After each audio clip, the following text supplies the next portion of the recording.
السلام عليكم ورحمة الله وبركاته. إن الحمد لله نحمده ونستعينه ونستغفره ونعوذ بالله من شرور أنفسنا ومن سيئات أعمالنا.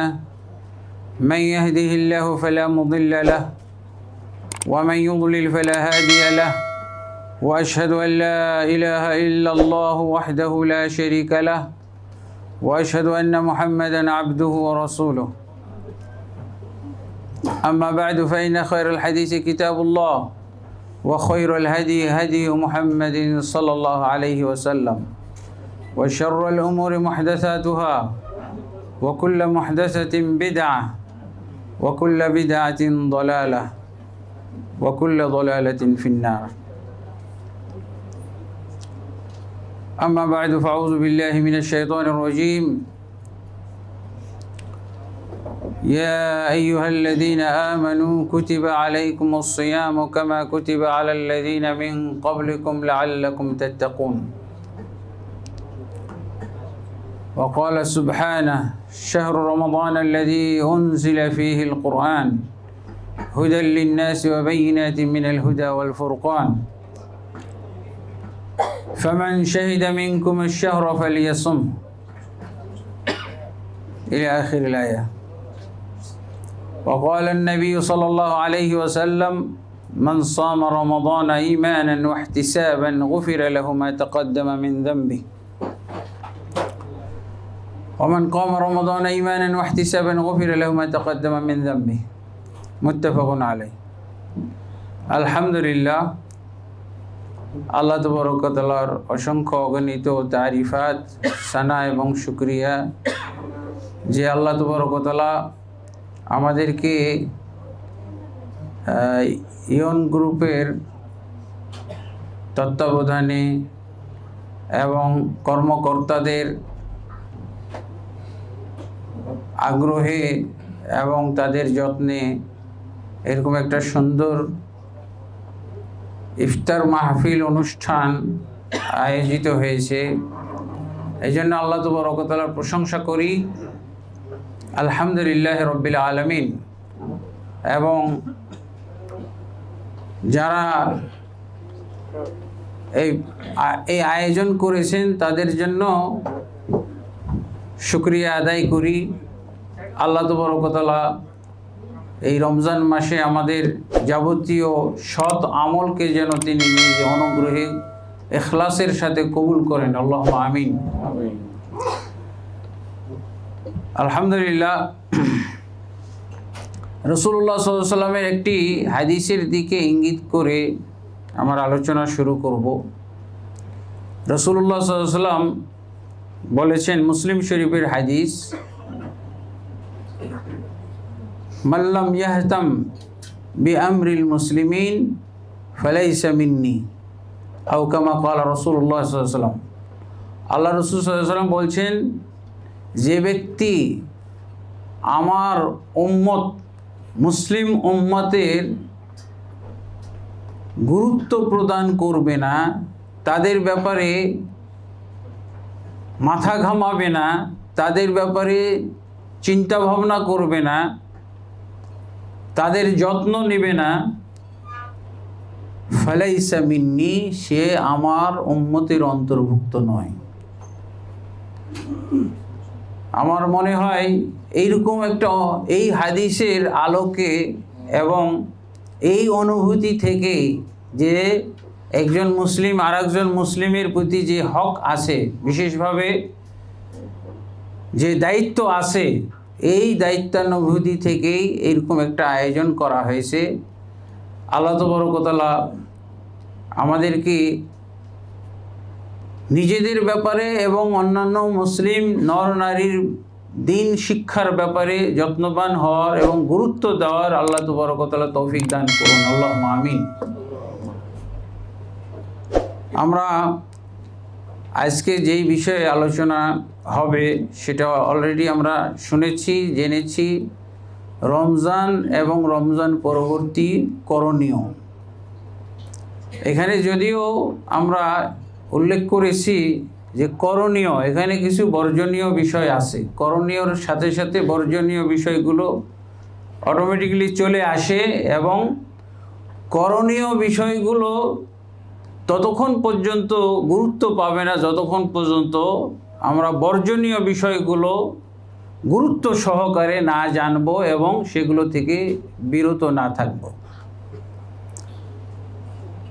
এই যে রমজান মাস আল্লাহ তাবারক ওয়া তাআলা আমাদেরকে দান করেছেন, এটা আল্লাহর পক্ষ থেকে বিরাট একটা উপহার, বিরাট একটা নিয়ামত, বিরাট একটা অনুগ্রহ।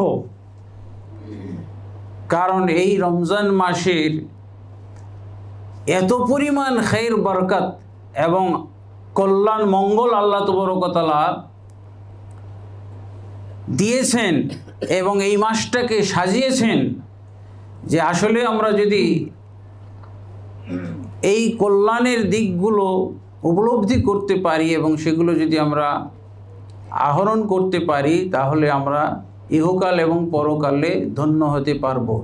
এবং রাসূলুল্লাহ সাল্লাল্লাহু আলাইহি ওয়াসাল্লামের একটি হাদিসও এসেছে এই মর্মে, যে ব্যক্তি রমজান পেল অথচ সে তার জীবনের সমস্ত গুনাহকে মাফ করে নিতে পারল না, সে নিজেকে জান্নাতের অধিকারী বানিয়ে নিতে পারল না, সেই ব্যক্তি হলো সবচেয়ে বেশি হতভাগা। আল্লাহ তাবারক ওয়া তাআলা আমাদেরকে যেন এই হতভাগাদের অন্তর্ভুক্ত না করেন, আমরা যেন সৌভাগ্যবান হইতে পারি এই রমজানের যাবতীয় খাইর বরকত এবং কল্যাণ আহরণ করে আমরা যেন ধন্য হতে পারি। তো আমি এই রমজানে যে আল্লাহ তাবারক ওয়া তাআলা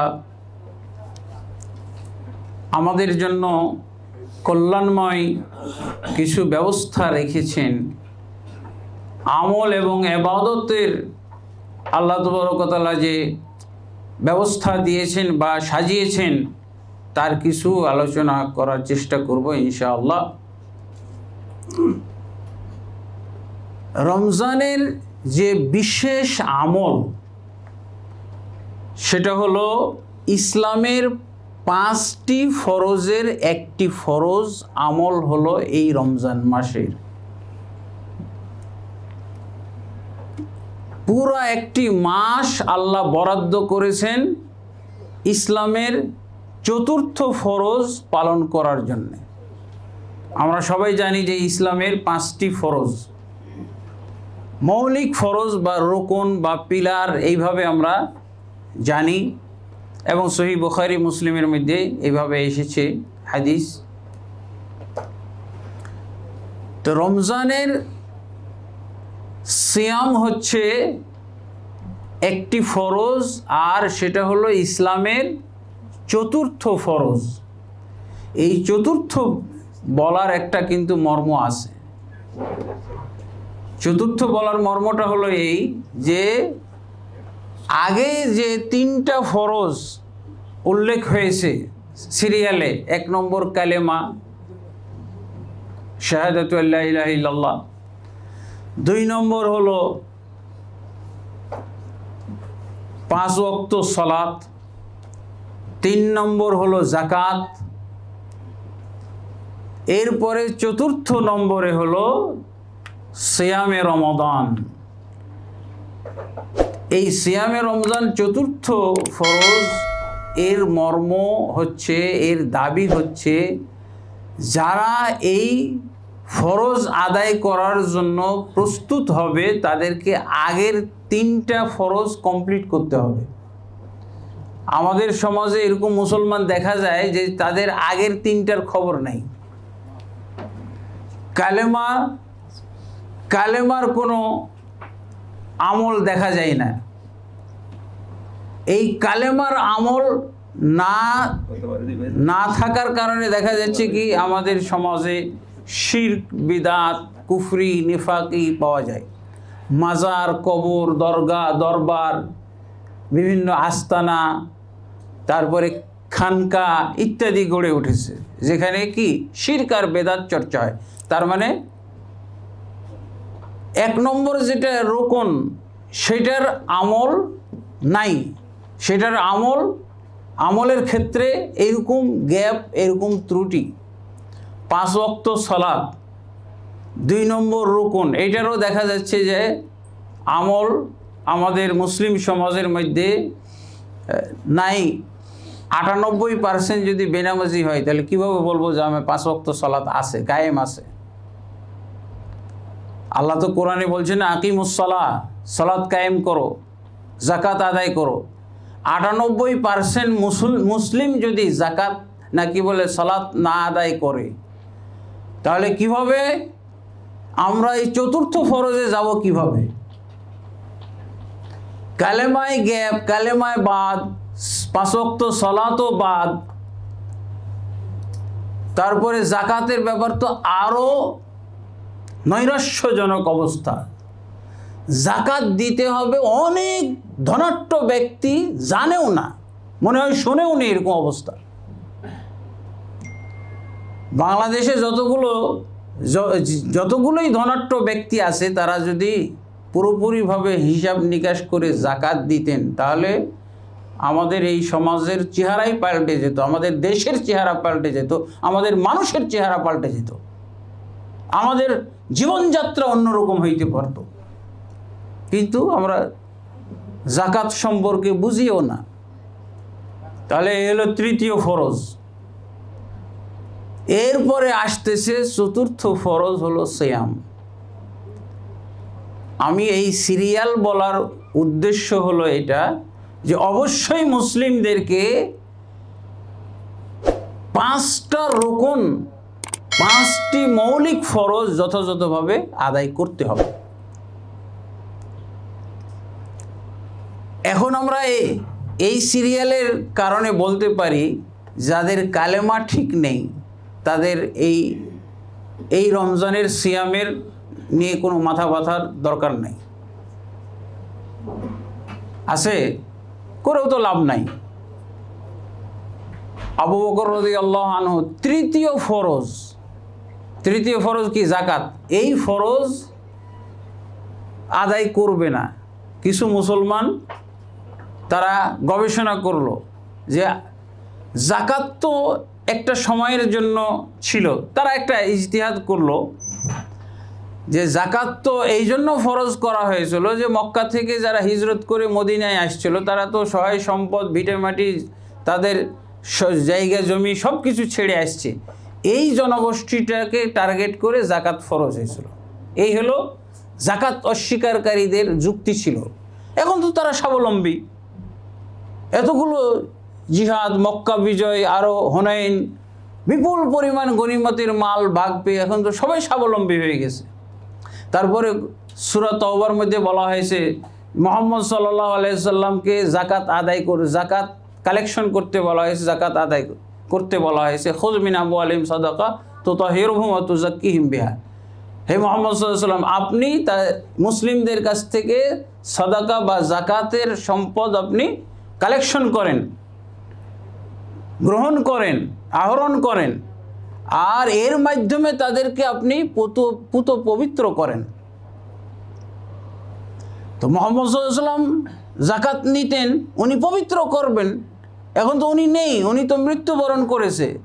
আর যাদেরকে টার্গেট করে যাকাত ফরজ হয়েছিল তারা তো এখন সবাই স্বাবলম্বী হয়ে গেছে। অতএব আমরা 4টা ফরজ ঠিক মতোই পালন করব।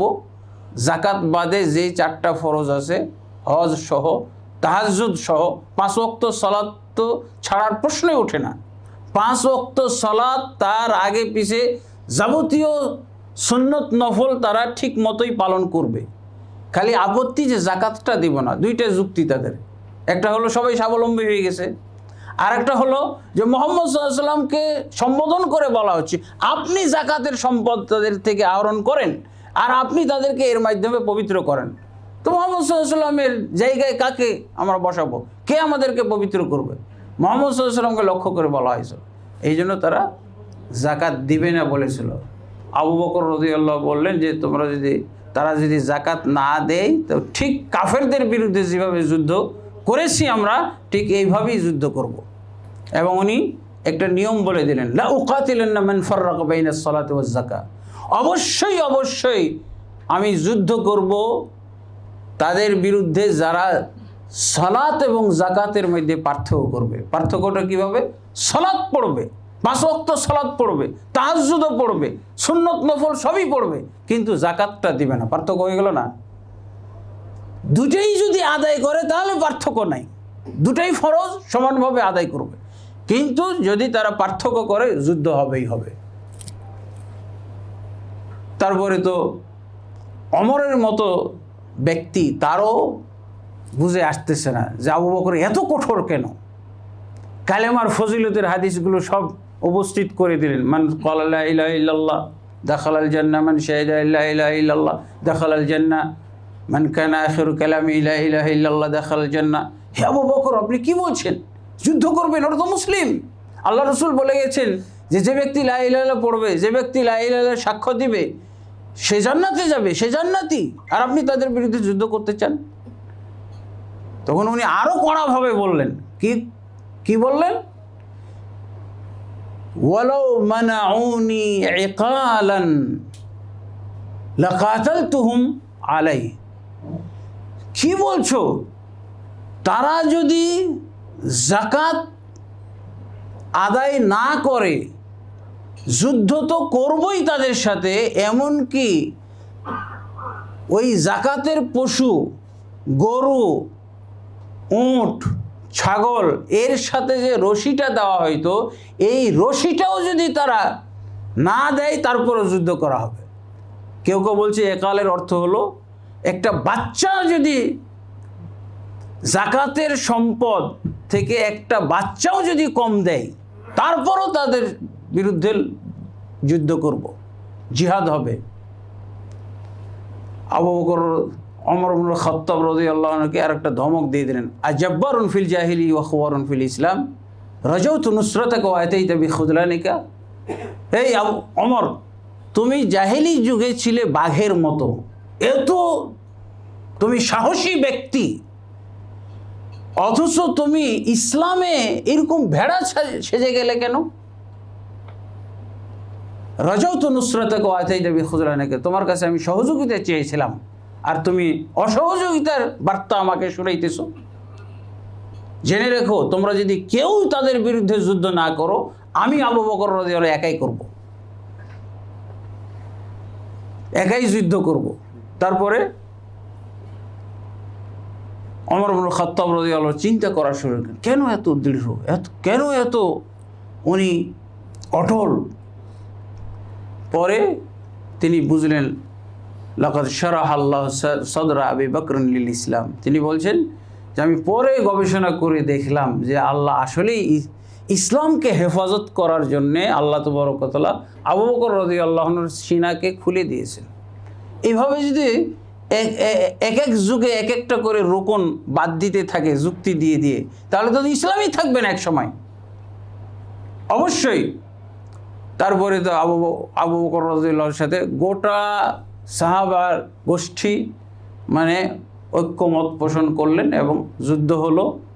তাদেরকে আবার যাকাতের আওতায় আনা হলো, বন্দি করা হলো, হত্যা করা হলো, যাকাতের আওতায় আবার আনা হলো।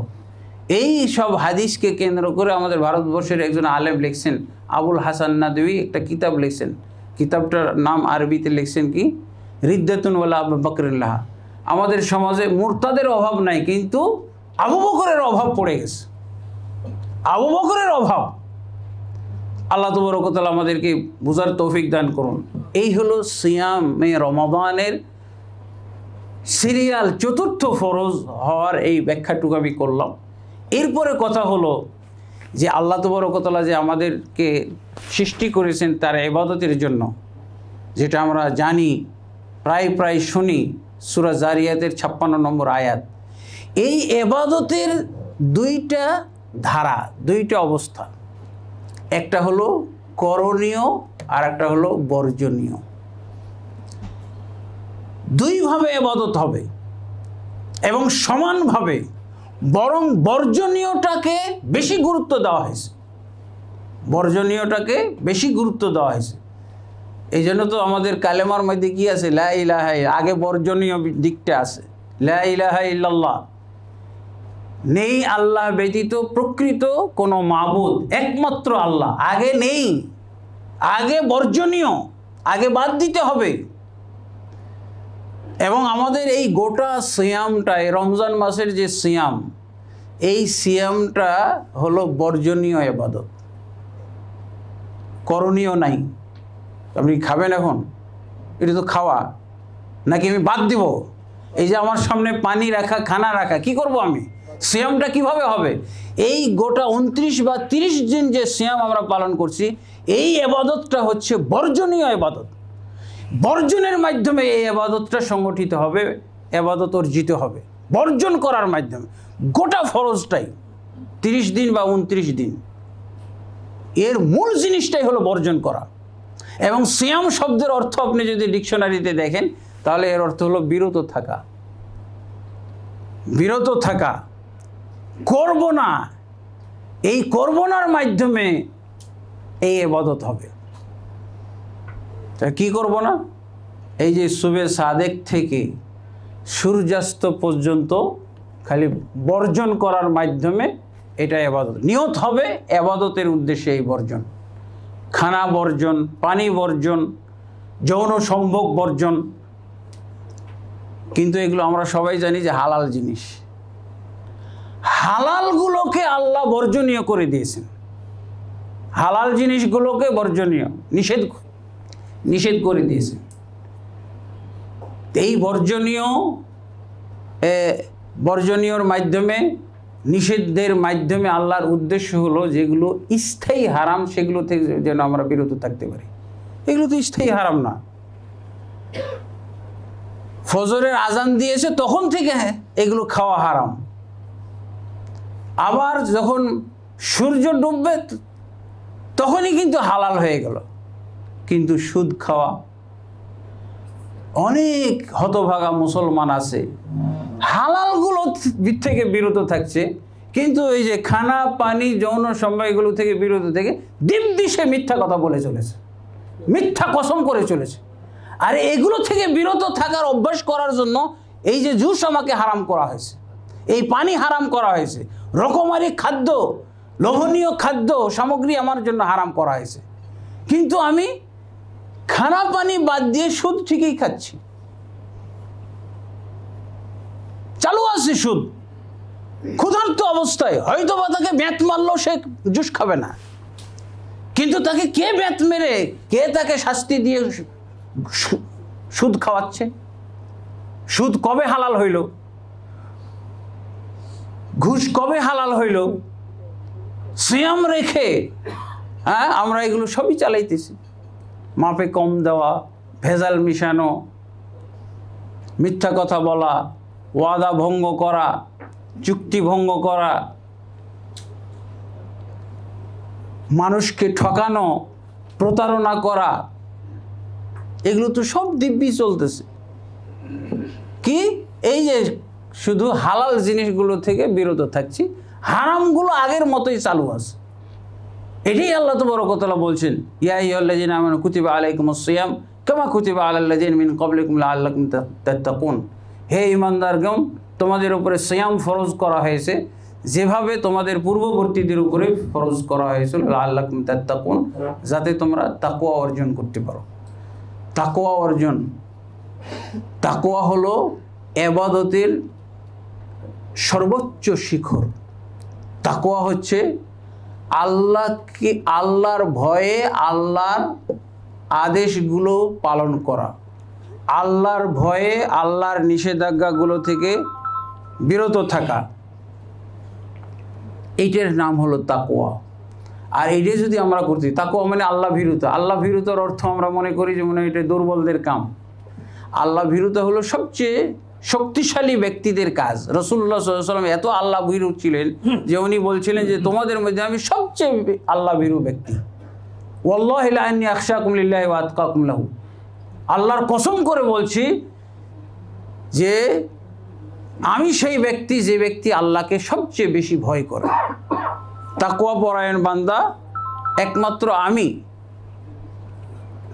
সবচেয়ে তাকওয়া পরায়ণ ব্যক্তিটি আমি, আল্লাহ রাসূল সাল্লাল্লাহু আলাইহি ওয়াসাল্লাম। এই জন্য আল্লাহ তাবারক ওয়া তাআলা তাকে একটা পুরস্কার দিয়েছিলেন যে ভয়ের মাধ্যমে উনি জয় করেছিলেন সারা পৃথিবী। তখন পর্যন্ত আল্লাহর রসুল সাল্লাল্লাহু আলাইহি ওয়াসাল্লাম একেবারে তাবুক বাহরাইন পর্যন্ত চলে গেছিলেন, কিন্তু আল্লাহ তাবারক ওয়া তাআলা তাকে সাহায্য করেছিলেন। আল্লাহ তাকে সাহায্য করেছিলেন কিভাবে? যে শত্রুদের ভয়, শত্রুদের অন্তরে মুহাম্মদ সাল্লাল্লাহু আলাইহি ওয়াসাল্লামের ভয় ঢুকে দিয়েছেন। আল্লাহ ভীরুতার পুরস্কার হলো কি?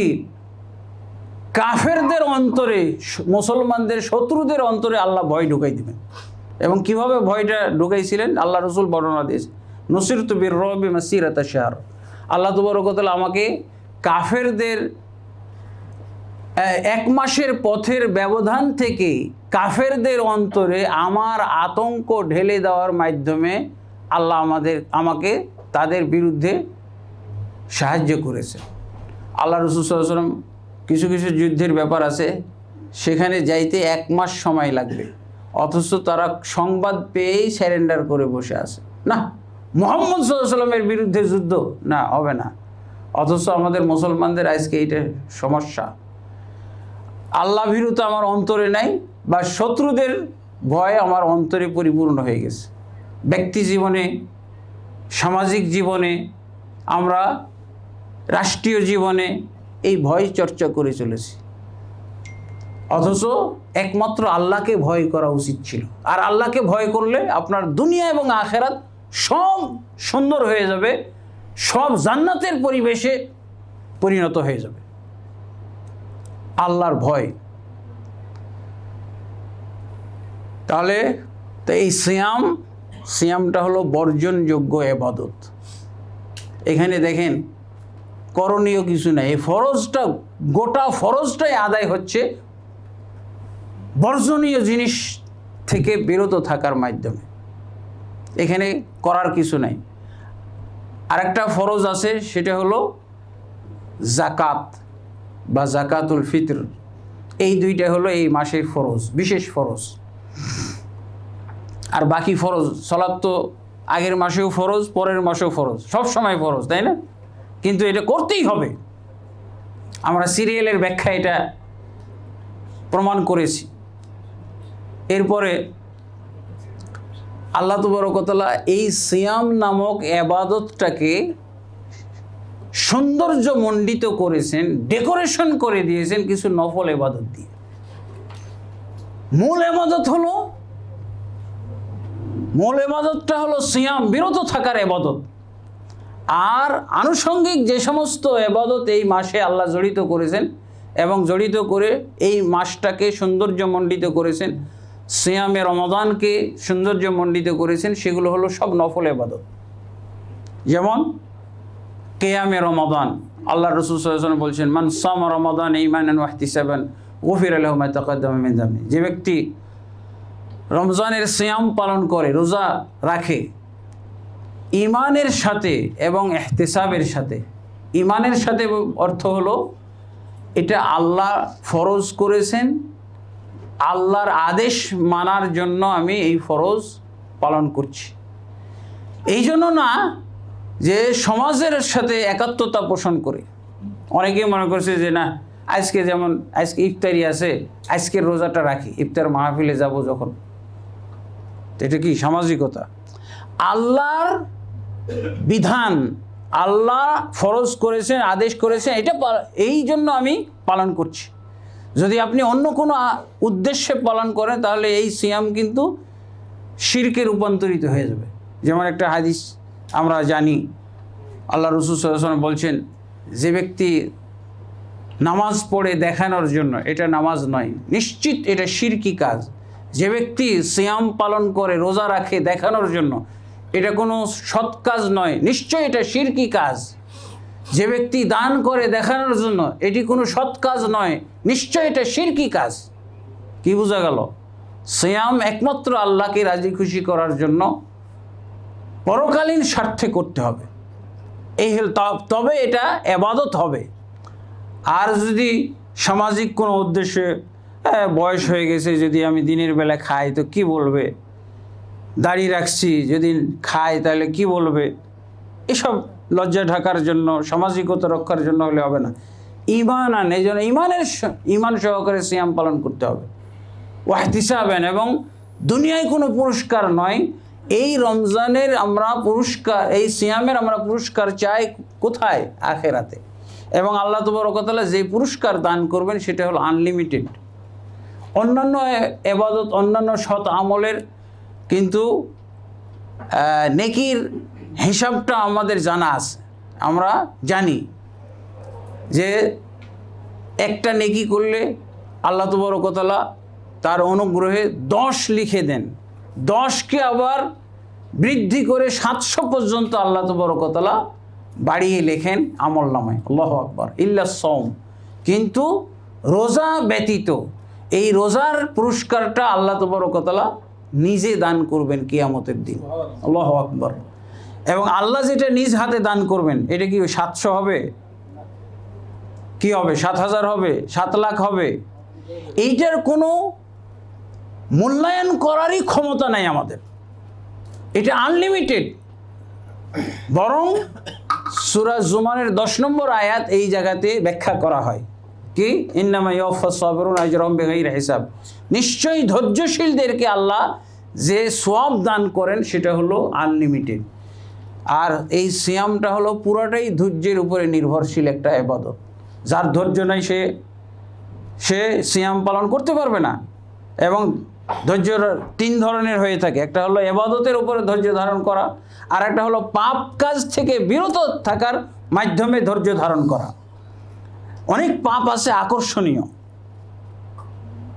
খালি ডাকে, পাপ আমাকে ডাকতেছে, হাতছানি দিতেছে, আর আমিও সেই পাপ কাজে জড়িত হওয়ার জন্য আপ্রাণ চেষ্টা করতেছি, ছুটে যাচ্ছে আমার মন। কি দিয়ে সেটা কন্ট্রোল হবে? সবর। এটাকে বলা হয় সবর আলা আকদা, সবর আলা মাআসি। পাপ কাজের ব্যাপারে ধৈর্য ধারণ করা, নিজের মনকে নিয়ন্ত্রণ করা, কন্ট্রোল করা। আজকে রমজান মাসেও কত পাপ কাজ হচ্ছে। এরপরে সবর আলা আকদারিল্লাহ, আল্লাহর নির্ধারিত ভাগ্যের উপরে সবর করা। এই রমজান মাসেও কতজনের কত বিপদ চলে আসতেছে, আমরাই কত পরীক্ষার মধ্যে পড়তেছি, কত বিপদ আপদ বালা মুসিবত যাচ্ছে, কতজন অ্যাক্সিডেন্ট হয়ে মারা যাচ্ছে, সন্তান মারা যাচ্ছে, সম্পদ নষ্ট হচ্ছে, যেটার জন্য আমি প্রস্তুত ছিলাম না। সেটা কি করতে হবে? সবর আলা আকদারিল্লাহ, আল্লাহর তাকদীরের উপরে আমাকে সবর করতে হবে। তো দেখা যাচ্ছে এই 3 ধরনের সবর নিয়েই গঠিত হলো সিয়ামে রমাদান, রমজানের সিয়াম। অতএব এই জায়গায় ব্যাখ্যায় বলা হয়েছে যে সিয়ামের পুরস্কার হলো, সওয়াব হলো, নেকি হলো আনলিমিটেড। এটা কোনো হিসাব করে বলা যাবে না, বেহিসাব। তারপরে এই রমজান মাসে নফল ইবাদত আছে, আর আরও কিছু কিয়ামুল লাইল। কিয়ামুল লাইল যেটা জামাত সহকারে পড়ার নিয়ম আছে। অন্য মাসে জামাতের ব্যবস্থা নাই, কিন্তু রমজান মাসে এটা জামাতের ব্যবস্থা। কিয়ামুল লাইল বলা হয়েছে। কিয়াম অর্থ হলো এই রমজান মাসের বা কিয়ামুল লাইলের মূল বৈশিষ্ট্য হলো দীর্ঘক্ষণ দাঁড়িয়ে। কিয়াম শব্দের অর্থই হলো দাঁড়ানো। আমরা মিলাদের সাথে কিয়াম খুব বুঝি, কিন্তু নামাজের সাথে কিয়ামটা ওরকমভাবে বুঝি না। নামাজের সাথে কিয়াম, আল্লাহ রাসূল বলছেন আফদলুস সালাতি তুলুল কিয়াম। সেই নামাজটা হচ্ছে আল্লাহর কাছে উত্তম, যেই নামাজটা দীর্ঘক্ষণ দাঁড়িয়ে পড়া হয়। আমরা কি দীর্ঘক্ষণ দাঁড়িয়ে পড়ি? আল্লাহ রাসূল সাল্লাল্লাহু আলাইহি ওয়াসাল্লাম যেদিন সংক্ষিপ্তভাবে পড়েছিলেন, খুবই শর্টকাট পড়েছিলেন রাত্রে কিয়ামুল লাইল, সেই দিন 11 রাকাত পড়তে পারছিলেন। অধিকাংশ সময় 7 রাকাত পড়তে পড়তে অথবা 9 রাকাত পড়তে পড়তে রাত শেষ, ফজরের আজান হয়ে যাবে, তখন আল্লাহ রাসূল সংক্ষেপ করে দিয়েছেন। আপনারা ওই হাদিসটা থেকে অনুমান করতে পারেন 1 রাকাতে আল্লাহ রাসূল সাল্লাল্লাহু আলাইহি ওয়াসাল্লাম সূরা ফাতিহার পর সূরা বাকারা পড়েছেন, তারপরে সূরা নিসা পড়েছেন, তারপরে সূরা আলে ইমরান পড়েছেন, সিরিয়াল ভঙ্গ করছেন। আমাদের দেশে সিরিয়ালটা একটা বিরাট গুরুত্বপূর্ণ, আপনি দেখবেন হাদিসে এইভাবেই আছে, সূরা বাকারা, তারপরে সূরা নিসা, তারপরে সূরা আলে ইমরান পড়েছেন আল্লাহ রাসূল সাল্লাল্লাহু আলাইহি ওয়াসাল্লাম এক রাকাতে। তাহলে এবার আপনি অনুমান করেন 11 রাকাত এই রাত্রে পড়তে পারছিলেন? এই রাত্রে 11 রাকাত পড়া সম্ভব? হয়তো 5 রাকাত, হয়তো 7 রাকাতেই রাত শেষ হয়ে গেছে। যেদিন খুবই সংক্ষেপ করেছিলেন সেই দিন হয়তো 11 রাকাত পড়তে পারছেন। এই জন্য তো আয়েশা রাদিয়াল্লাহু বলেন যে আল্লাহ রাসূল সাল্লাল্লাহু আলাইহি ওয়াসাল্লাম রমজান বা রমজানের বাইরে কখনো 11 রাকাতের বেশি পড়েননি, মানে পারেননি পড়তে, সেই সময় ছিলই না, এত দীর্ঘ রাত উনি পাননি। অথচ আমরা 20-30 রাকাত পড়ার পরও জিজ্ঞেস করি এখন কি করব, সালাতুত তাসবিহটা শুরু করে দেবো নাকি, কিভাবে রাতটা কাটাবো, লাইলাতুল কাদর জাগবে, এই জন্য বলতেছে আমার তো নামাজ শেষ। অথচ আল্লাহ রাসূল সাল্লাল্লাহু আলাইহি ওয়াসাল্লামের 11 রাকাত পড়তে পড়তে ফজরের আজান হয়ে যাওয়ার উপক্রম, সেহরি খাওয়া ছুটে যাচ্ছে। সাহাবায়ে কেরাম 3 রাত আল্লাহ রাসূল জামাত করে পড়েছিলেন, সাহাবায়ে কেরাম সংকেত দিচ্ছিলেন সালাম ফিরার পর, ইয়া রাসূলুল্লাহ আল ফালাহ আল ফালাহ আল ফালাহ, ইয়া রাসূলুল্লাহ আজকে তো আমাদের সেহরি খাওয়াই বন্ধ হয়ে যাবে, আপনি যে দীর্ঘ করে সালাত পড়ছেন। তারপরে সংক্ষেপ করে দিলেন, সাহাবায়ে কেরাম সেহরি খাইলেন। এই হলো অবস্থা, এর নাম হলো কিয়ামুল লাইল। আমরা যেই সালাত পড়ি এটাকে কিয়ামুল লাইল তো বলা যাবে না, হ্যাঁ, এটা হলো সিরাউল লাইল, রাত্রে দ্রুতগামী সালাত, রাত্রের দ্রুতগামী সালাত, দ্রুত গতির সালাত। বন্ধুগণ, আমাদেরকে মর্ম বুঝতে হবে। এবাদত আল্লাহ রাসূল সাল্লাল্লাহু আলাইহি ওয়াসাল্লাম এমন দীর্ঘক্ষণ দাঁড়িয়ে ইবাদত করতেন যে তার পদযুগল মোবারক ফুলে যেত দীর্ঘক্ষণ দাঁড়ানোর কারণে। ওসমান রাদিয়াল্লাহু আনহু সারা রাত পার করে দিয়েছেন মাত্র 1 রাকাত পড়ে, 1 রাকাতেই গোটা রাত শেষ।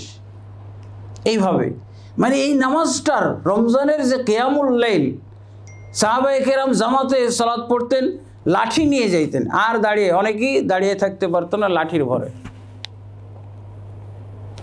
হাত বাঁধা বাদ দিয়ে লাঠির ভরে এইভাবে দাঁড়াইতেন। এই কিয়ামুল লাইল, এর নামই তো হলো কিয়ামুল লাইল। আল্লাহ তাবারক ওয়া তাআলা আমাদেরকে বুঝার তৌফিক দান করুন। এরপরে এই রমজান মাসে যে আরও করণীয় আমলগুলো, সেগুলো নফল কোরআন তেলাওয়াত বেশি বেশি। এটা কোরআনের মাস, কোরআন নাজিলের মাস। শাহরু রমাদান আল্লাযী উনজিলা ফীহিল কোরআন, রমজান মাস এমন একটি মাস যেই মাসে কোরআন নাজিল করা হয়েছে। আল্লাহ এই মাসের প্রশংসা করেছেন কোরআন নাজিলের মাধ্যমে। আল্লাহ রাসূল সাল্লাল্লাহু আলাইহি ওয়াসাল্লাম এই মাসটাকে গুরুত্ব দিতেন কোরআন রিভিশনের মাধ্যমে। এই মাসে কোরআন নাজিল হয়েছে, এই মাসে আল্লাহ রাসূল সাল্লাল্লাহু আলাইহি ওয়াসাল্লাম কোরআনকে রিভিশন দিতেন। যে বছর তিনি মৃত্যুবরণ করেন সেই বছর 2 বার কোরআনকে রিভিশন দিয়েছেন।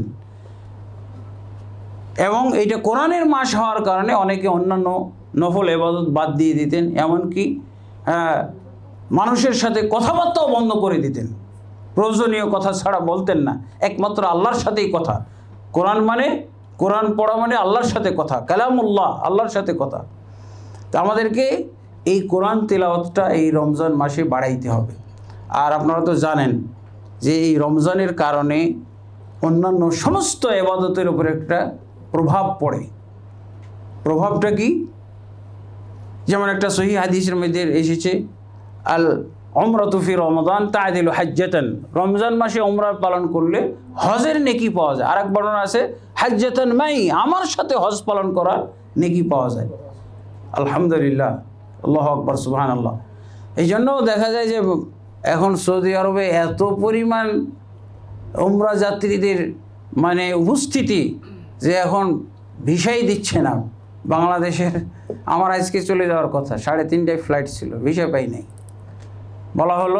বলা হচ্ছে যে মক্কা মদিনায় একেবারে ঠাসাঠাসি অবস্থা, তিল ধারণের জায়গা নেই, এই জন্য ভিসা বন্ধ করে দিচ্ছে। কারণ কি? এই যে এইটা আল উমরাতু ফি রমাদান তা'দিলু হাজ্জাতান, রমজান মাসে উমরা পালন করলে হজ্জের সওয়াব পাওয়া যায়। আরেক বর্ণনা আছে আমার সাথে, নবীর সাথে হজ পালন করার সওয়াব পাওয়া যায়। আল্লাহু আকবার। আল্লাহ তাবারক ওয়া তাআলা আমাদেরকে তৌফিক দান করুন। এরপরে আসতেছে এই মাসের বিশেষ একটা বরকত, কল্যাণ, সেটা হলো লাইলাতুল কাদর। লাইলাতুল কাদর, এই জন্য তো আমি আগেই বলেছিলাম এই মাসটাকে আল্লাহ নেকির কত আইটেম দান করেছেন, আমাদের সওয়াবের ব্যালেন্স পরকালের পাথেয় সংগ্রহ করার জন্য কতগুলো ব্যবস্থা দিয়েছেন। লাইলাতুল কাদর, লাইলাতুল কাদর তো এটা আল্লাহ নিজেই কোরআনে বলে দিয়েছেন, খায়রুম মিন আলফি শাহর। লাইলাতুল কাদরের ইবাদত হলো 1000 মাসের চেয়েও উত্তম। এই রাত্রের ইবাদত যদি আল্লাহর কাছে কবুল হয়ে যায় তাহলে 1000 মাসের ইবাদত আমার হয়ে গেল, বা তার চেয়েও বেশি আমি ইবাদত করে ফেললাম। তো এই জন্য আল্লাহ রসুল সাল্লাল্লাহু আলাইহি ওয়াসাল্লাম বেজোড় রাতগুলোতে শেষ দশকে আল্লাহ রসুল সাল্লাল্লাহু আলাইহি ওয়াসাল্লাম লাইলাতুল কাদর তালাশ করতে বলেছেন। এরপরে বেজোড় রাতগুলোতে তালাশ করতে বলেছেন। হ্যাঁ, বেজোড় রাত যেমন 21, 23, 25, 27, 29 এবং এগুলো বাই রোটেশন এক এক বছর এক এক বেজোড় রাত্রে হয়। কোনো সময় 21-এর রাত্রে লাইলাতুল কাদর হয়, কোনো বছর 23-এর রাত্রে হয়, কোনো বছর 25-এর রাত্রে হয়, কোনো বছর 27-এর রাত্রে হয়, কোনো বছর 29-এর রাত্রে হয়। এটা স্থির না, কিন্তু আমরা বাংলাদেশিরা স্থির করে ফেলেছি। গণতান্ত্রিক নিয়মে আল্লাহকে বাধ্য করছি যে 27 তারিখে দিতে হবে, আমরা 27 তারিখের জন্য সব রেডি আছি। এটা কিন্তু আমরা হয়তো বা ধোঁকা খেয়ে যাচ্ছি। কিছু আলামত আছে, সেই আলামতগুলো অনেক সময় দেখা যায় 21-এর রাত্রে পাওয়া গেছে। হ্যাঁ, নাতিশীতোষ্ণ হবে রাত, গুড়ি গুড়ি বৃষ্টি হইতে পারে, ইবাদত করে মজা পাওয়া যাবে ওই রাত্রে ইত্যাদি। এই রাত পোহালে কি হবে, সূর্যের প্রখরতা থাকবে না, নিষ্প্রভ অবস্থা। এই যে কতগুলো দেখা যায়, এটা কি শুধু 27-এর রাত্রে পাওয়া যায়? অনেক সময় তো 27-এর রাত্রে দেখা প্রচণ্ড গরম, কোনো আলামতই নেই। লাইলাতুল কাদর থাকার কোনো আলামতই নেই। এটা তো বাঙালি লাইলাতুল কাদর হইল। লাইলাতুল কাদর চলে গেছে তার 21-এ, আর আমি উদযাপন করতেছি 27-এ। আবার ঘোষণাও দিয়ে দিচ্ছি 27-এ, কেবল 27-এ রমজান অমুক তারিখে আমরা লাইলাতুল কাদর উদযাপন করব। আমাদের উদযাপন নিয়ে কি আছে? যে আল্লাহ লাইলাতুল কাদর বন্টন করেন বাই রোটেশন। আলহামদুলিল্লাহ। তো অবশ্যই রমজানের শেষের দিকে আছে জাকাতুল ফিতর। জাকাতুল ফিতর এটা হলো রমজানের একটা বিশেষ ইবাদত। আর জাকাতুল একটা হলো সাধারণ জাকাত, সম্পদের জাকাত। এটাও কিন্তু মুসলমানরা 99% অথবা 90% তারা রমজান মাসেই দিয়ে থাকে। কারণ এই যে ফজিলতের মাস, বাড়তি সওয়াব আশা করে এই মাসেই জাকাত দিয়ে থাকেন। আর জাকাতুল ফিতর তো হলো সামান্য মাল, একসা, যেটা লেটেস্ট মাপ অনুযায়ী 2 কেজি 40 গ্রাম মাত্র চাউল বা খাদ্যদ্রব্য। আর এই জাকাতটা আমাদের কি হবে, পুরা সম্পদের জাকাত আমাদেরকে এই মাসে দান করা উচিত, দান করা উত্তম। কারণ এই মাসটা হলো 12 মাসের মধ্যে অত্যন্ত ফজিলতপূর্ণ মাস। তো এটা হলো 7.5 ভরি স্বর্ণ কারো যদি থাকে, বা সমমূল্য যদি কারো কাছে থাকে, 1 বছর অতিবাহিত হয়, তাহলে শতকরা 2.5% তাকে জাকাত দিতে হবে। আর রূপা অনুযায়ী 52.5 তোলা রূপা, আগের যুগে 52.5 তোলা রূপা আর 7.5 ভরি স্বর্ণের মূল্য সমান ছিল, কিন্তু বর্তমান যুগে অনেক ডিফারেন্স। 52.5 তোলা হয়তো 80,000 টাকাই হবে কিনা, বা তার চেয়ে একটু কম বেশি। তো যেটাতে গরিবদের, অসহায়দের লাভ বেশি, সেটার লক্ষ্য রাখতে হবে। বছর শেষে যেহেতু আমার উদ্বৃত্তটা থেকে তো আমি জাকাত দিব, তাহলে 80,000 টাকা উদ্বৃত্ত হয়েছে, এখান থেকে আমি জাকাত দিব 2.5%। তাহলে না ফকির মিসকিন বা যারা হতদরিদ্র হকদার তারা পাবে। আর যদি আমি 7.5 ভরির চিন্তা করি তাহলে পাবেই না, অনেকের কাছ থেকে জাকাত পাওয়া যাবে না। তো আল্লাহ তাবারক ওয়া তাআলা আমাদেরকে এই বিষয়গুলো বোঝার তৌফিক দান করুন। এরপরে রমজান অতিবাহিত হয়ে গেলেই দেখা যায় যে আমরা ইবাদতের ক্ষেত্রে ঢিল দিয়ে ফেলি। এমনকি দেখা যায় যত রমজানের শেষের দিকে আমরা যাই, তত মসজিদ থেকে মুসল্লি মাইনাস হতে থাকে। এটা একটা অবশ্য আল্লাহ রসুল সাল্লাল্লাহু আলাইহি ওয়াসাল্লামের হাদিসের সত্যতা পায়। আল্লাহ রসুল সাল্লাল্লাহু আলাইহি ওয়াসাল্লাম বলছেন, রমজান আসলে আল্লাহ তাবারক ওয়া তাআলা শয়তানদেরকে, বিশেষভাবে মারাদাতুশ শয়তান, বেশি উশৃঙ্খল শয়তানগুলোকে শিকলবদ্ধ করা হয়, আবদ্ধ করা হয়। তারই হয়তো একটা প্রভাব। ছোট শয়তানগুলো খোলা থাকে। আর রমজান সমাপ্ত হওয়ার শেষ আবার দেখা যায় যে মুসল্লিও শেষ, আগের মতো ওই এক কাতার মুসল্লি আবার চলে এসেছে। এটা করা যাবে না। আল্লাহ তাবারক ওয়া তাআলা বলছেন ওয়াবুদ রব্বাকা হাত্তা ইয়াতিয়াকাল ইয়াকিন, তুমি তোমার রবের ইবাদত করো যতক্ষণ পর্যন্ত তোমার মৃত্যু না আসে। মৃত্যুর পূর্ব পর্যন্ত ইবাদত হবে। কিসের রমজান শেষ হইলে ইবাদত শেষ? মৃত্যুর আগ পর্যন্ত। আল্লাহ রাসূল সাল্লাল্লাহু আলাইহি ওয়াসাল্লাম তাই করেছেন। তিনি তো আর যেতে পারেননি, পায়ে হেঁটে মসজিদে যেতে পারেননি। আবু বকর রাদিয়াল্লাহু আনহুকে ইমামতি দিয়েছেন। তারপরেই তো আবার দেখা যায় যে যদিও রমজান চলে গেল, কিন্তু রমজানের পরে কি আর সিয়াম নাই? আল্লাহ রাসূল সাল্লাল্লাহু আলাইহি ওয়াসাল্লাম কি বলছেন? শাওয়ালের 6টি সিয়াম আছে। রাসূলুল্লাহ সাল্লাল্লাহু আলাইহি ওয়াসাল্লাম বলছেন, যে ব্যক্তি রমজানের সিয়াম পালন করার পর 6টি শাওয়ালের সিয়াম পালন করে, এই ব্যক্তি সারা বছর সিয়াম বা রোজা পালনের সওয়াব পায়। সুবহানাল্লাহ, আলহামদুলিল্লাহ।